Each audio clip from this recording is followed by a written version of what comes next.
Agora para falar mais uma vez sobre o caso do cão Orelha, que, segundo a Polícia Civil de Santa Catarina, foi agredido na madrugada do dia 4 de janeiro por um menor que foi indiciado ontem. Na conclusão do inquérito, a polícia pediu a apreensão desse menor. Nós trouxemos aqui na abertura do Entre Nós uma imagem que foi enviada, que chegou até mim pela defesa desse menor, que é uma imagem do dia 4 de janeiro desse ano, 7h06 da manhã, quando aparece um cão muito parecido com Orelha e que levanta suspeita. Se a polícia afirma que o menor agrediu o cão às 5h30 da manhã do dia 4, esse cão que aparece nessa imagem às 7h06 pode ser Orelha? Pode apresentar um erro grave no inquérito? Como foi a defesa desse menor que me encaminhou a imagem, eu então convidei o advogado Alexandre Calli, que representa esse menor, para esclarecer alguns pontos para a gente. Boa tarde, doutor Alexandre, eu agradeço a gentileza de estar com a gente e já quero te começar a fazer uma pergunta, uma vez que nós temos um tempo bastante objetivo aqui. O senhor pode afirmar categoricamente que essa imagem desse cão é do cão Orelha?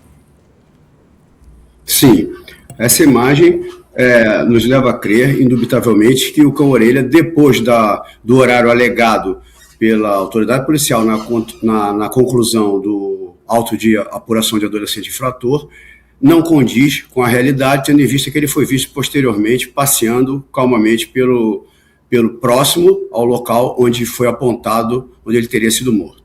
Mas o senhor se baseia em quem? Em que depoimento para contestar, para atestar que é o Orelha?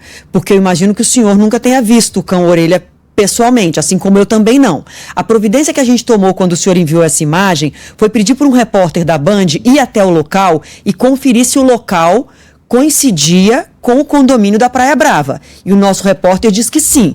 Identificou, inclusive, a possível câmera ali de frente do condomínio, o ângulo que foi feito bate com o local dos fatos.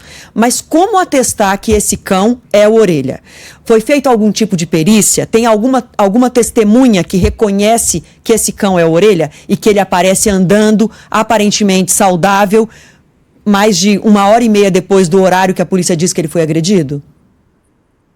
Veja bem, o próprio condomínio onde ocorreram os fatos, próximo onde ocorreram os fatos, eles cederam as imagens, né? Foi a primeira preocupação nossa, foi preservar as imagens e também os dispositivos eletrônicos para que fosse provada a inocência do adolescente. A partir daí, tem diversas câmeras, a Praia Brava é um lugar totalmente monitorado e com isso facilita bastante com outras câmeras, apesar de que a polícia alega que tem mais de 1.000 horas de imagem, essas imagens já não veio para a defesa, nós podemos apurar isso. A única coisa que nós podemos apurar é que essa imagem, por um cachorro preto que estava na localidade, seria justamente a desse cachorro.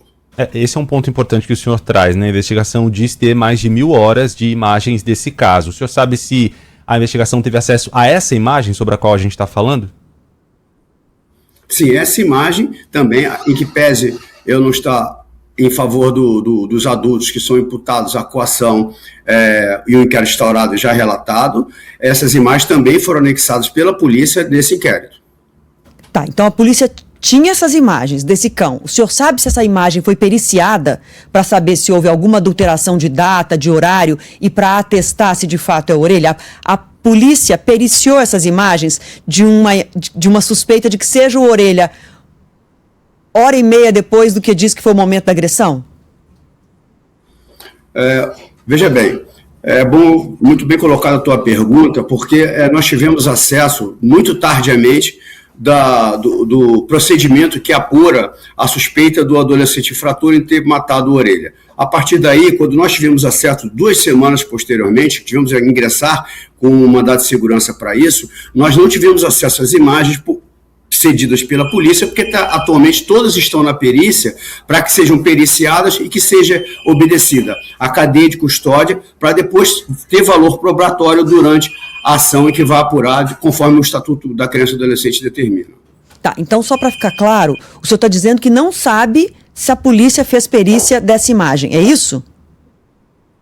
Não, porque essa imagem, essas imagens estão ainda no Instituto Geral de Perícias para que o perito faça não só essa imagem, como as demais imagens apresentadas, façam ter valor probatório, obedecendo à cadeia de custódia, a extração dessas imagens do servidor do condomínio do prédio para que tenha um valor probatório. Então, isso ainda não chegou aos autos de apuração de ato infracional de adolescente. Sim. Agora eu gostaria de saber do senhor um ponto muito importante, saindo da imagem que a gente entendeu que é uma imagem que suscita uma dúvida importante, uma dúvida relevante e que a polícia tem a obrigação de responder. Se vai periciar, quais as informações vai tirar desse vídeo, a gente está cobrando a Polícia Civil de Santa Catarina. Mas eu queria saber do senhor uma questão referente ao seu cliente, a esse menor que foi indiciado. Segundo a Polícia Civil, ele mentiu, ele caiu em contradição. Ele disse que não tinha saído do condomínio naquela noite. O seu cliente nega que tenha agredido o Orelha e por que ele mentiu dizendo que estava dentro do condomínio quando a polícia encontrou imagens dele saindo às 5h25 e retornando às 5h58 da manhã do dia 4 de janeiro? Ele nega veemente que ele tenha praticado esse ato. Inclusive, a família me procurou para que fosse apurado o mais breve possível para esclarecer todo esse desentendimento, toda essa imputação falsa.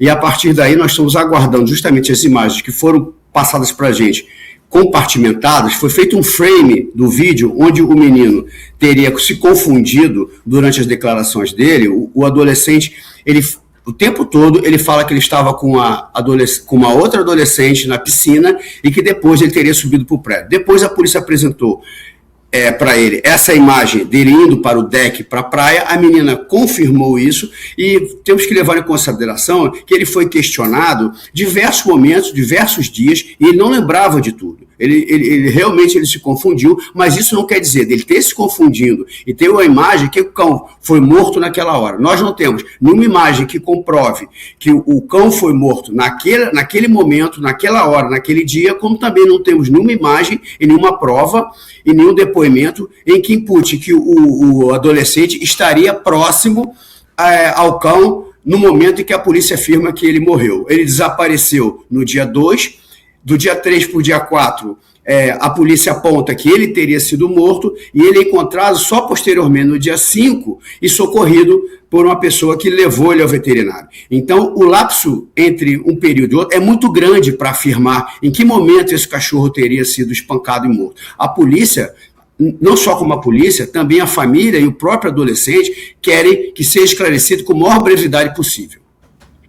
E o que isso tem um outro ponto importante, um outro ponto que é usado como contradição nessa história, que são as roupas que ele estava utilizando. Qual a resposta para esse ponto exatamente? Porque a polícia diz que na chegada dos Estados Unidos ao Brasil, uma pessoa da família que estava com ele tentou ocultar um boné, que seria o boné que ele estaria usando no momento dos fatos. O moletom teria dito que ele comprou nos Estados Unidos e, na verdade, depois ficou comprovado que ele já tinha esse moletom e que era a roupa que ele usava na madrugada do dia 4. Por que essa tentativa de ocultar esse vestuário?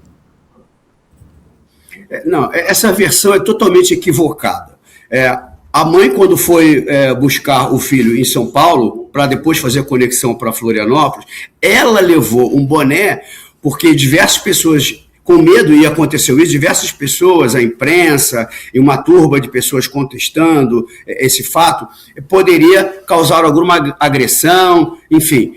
Com isso, a mãe levou o boné e nós providenciamos para que ele ficasse aguardando essa conexão dentro da Polícia Federal. Em respeito à Polícia Federal, dentro das dependências da Polícia Federal no aeroporto, a mãe pegou o boné de cor rosa e guardou. Primeiro fato. Segundo fato, o moletom. Também essa versão está equivocada.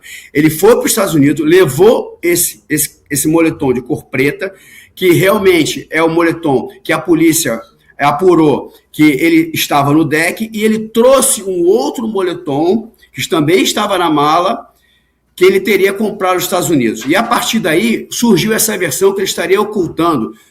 Isso é totalmente equivocado. A família, a defesa, a primeira coisa que fez foi correr atrás para que fosse congelado, adquiridas imagens, coletados dispositivos eletrônicos, prontamente foi dado a senha do telefone dos meninos justamente para esclarecer isso.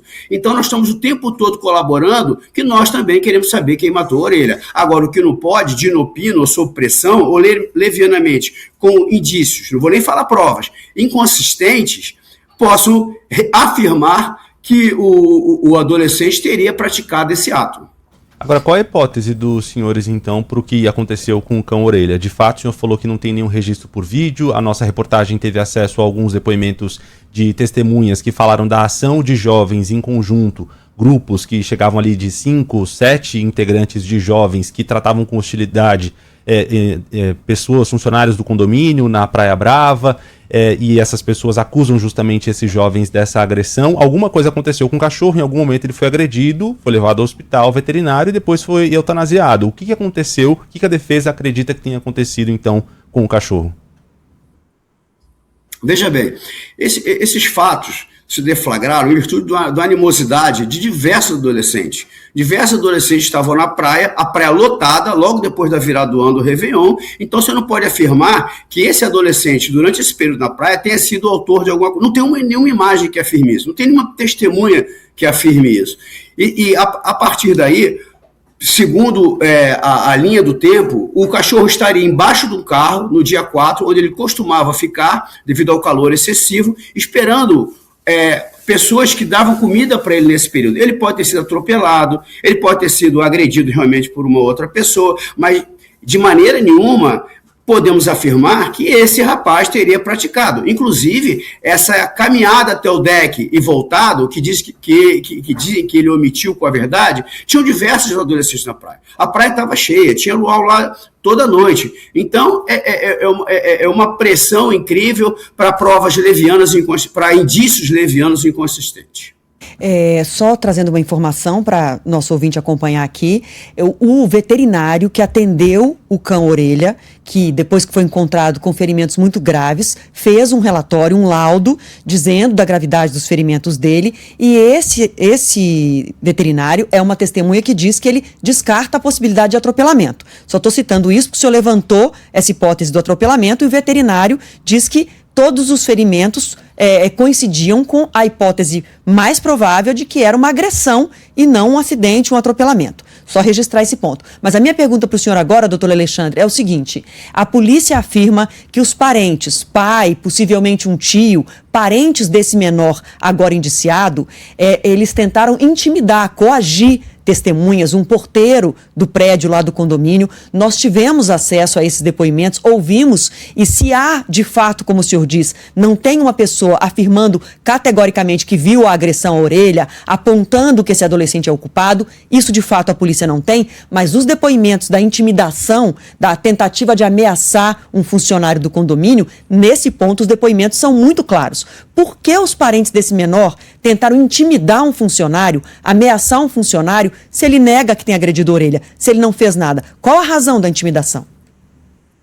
Veja bem, com todo respeito, eu discordo desse posicionamento. Primeiro, vamos no fato do veterinário. O veterinário não é capaz de emitir laudo. O laudo tem que ser por um perito oficial do Instituto Geral de Perícia ou por determinação judicial, o que não houve. Ele presta a declaração e ele descarta a possibilidade de atropelamento, porque ele diz que se tivesse tivessem feridas de atropelamento, ele teria sido arrastado. Mas como ele estava embaixo do carro, pode ser que o carro tenha efetuado a marcha ré ou saído da vaga e a partir daí acertado justamente na cabeça do cachorro. Ponto. Primeiro ponto. E isso foi feito um laudo, onde no laudo pericial também não pode afirmar o motivo que causou a lesão. E isso sim com laudo efetuado de forma indireta, com a declaração do perito, que não vale como laudo, de que o cachorro teria ou não sido atropelado, teria ou não sido machucado. Segundo ponto, quanto à intimidação. Quando você já tem conhecimento que tinha uma festa final de ano de comemoração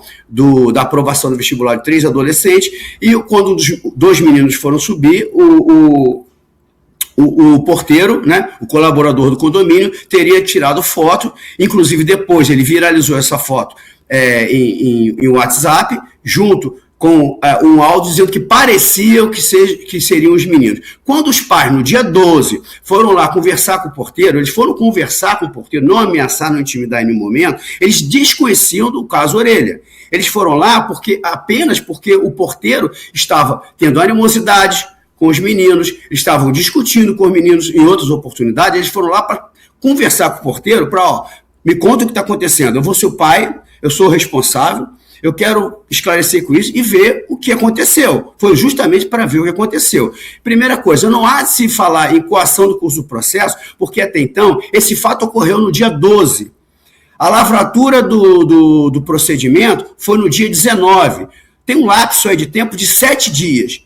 Então não tinha nenhum procedimento, nem policial, nem judicial, instaurado para que fosse caracterizado, imputado a eles, a coação do curso do processo. Pois o processo era inexistente, bem como desconhecido essa situação. Até porque o porteiro só disparou esse WhatsApp para os moradores, para os funcionários da Praia Brava, no dia seguinte ao dia 12. Sim, eu vou só trazer um ponto, mas preciso fazer uma última pergunta, doutor Alexandre, que o nosso tempo está se esgotando. É só para registrar aqui, como eu tive acesso ao depoimento do porteiro, o que o porteiro relata no vídeo que está no inquérito é que o familiar chegou já batendo a mão no peito dele, o que então não me parece um indício de que tenha sido uma conversa que chegou ali num bate-papo muito tranquilo. Mas eu só estou colocando um outro ponto, que é o que o senhor não entende que tenha sido assim. O senhor está defendendo e dizendo que foi uma tentativa de conversa para evitar uma viralização das imagens. Eu compreendi. Agora, um outro ponto para a gente finalizar, eu tenho um minutinho, que é o seguinte. O senhor disse que tinha vários adolescentes na praia, naquele contexto e naquela madrugada. Por que a polícia pensou esse menor? O senhor acha que a polícia se apressou em concluir esse inquérito por pressão da opinião pública? Sem dúvida, sem dúvida. O que aconteceu? A senhora foi muito feliz nessa colocação. Vamos lá, a narrativa após os fatos serem deflagrados na rede social. O porteiro disse que parecia que um dos meninos teria espancado o cachorro. A partir daí, isso caiu em redes sociais e foi deflagrado isso e requentado isso o tempo todo, até mesmo pelos entes públicos, informando que nós temos 6 adolescentes, temos 4 adolescentes, tem um vídeo do porteiro filmando os guri agredidos, depois esse vídeo já não existia mais, o cachorro teria sido espancado com martelo e prego, teria sido empalado por um pedaço de pau, e depois já mudou essa versão, a partir daí já virou um rastilho de pólvora, e o dano colateral é retratável.